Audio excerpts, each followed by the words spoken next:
Very good evening friends, welcome back to my channel lattice gallery. বেশ গরম পড়ে গেছে কিন্তু, তাই না? মার্চের শেষেই এত গরম। আর দেখো, আম গাছে কিন্তু ছোট্ট ছোট্ট মুকুল ধরেছে, আর কয়েকদিন পরে এই আমগুলো বড় হয়ে যাবে আর আমরা খাবো। আমার তো আমের সিজন খুব ফেভারিট। তোমাদের কার কার আমের সিজন ফেভারিট কমেন্ট করে জানিও তো। আর আমার সব থেকে ফেভারিট হচ্ছে হিমসাগর আম। তোমাদের কার কার কোন আমটা ফেভারিট সেটাও আমাকে কমেন্ট সেকশনে জানিয়ে যেতে ভুলো না। তো আমি তোমাদের সাথে আজকে শেয়ার করছি কয়েকদিন আগের স্টোরি। মামনি মানে কাঞ্চনের মায়ের নতুন সংসার হয়েছে, তোমরা সকলেই জানো। ওরা নতুন বাড়িতে শিফট করেছে, তাই একটা নতুন সংসার শুরু থেকে গোছানোর ব্যাপার।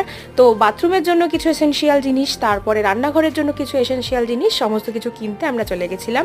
তো দেখো, এই দোকানটায় গিয়ে আমরা অনেক কিছু শপিং করেছি, লাইক বোতল, কাপ, প্লেট, মগ, অনেক কিছু।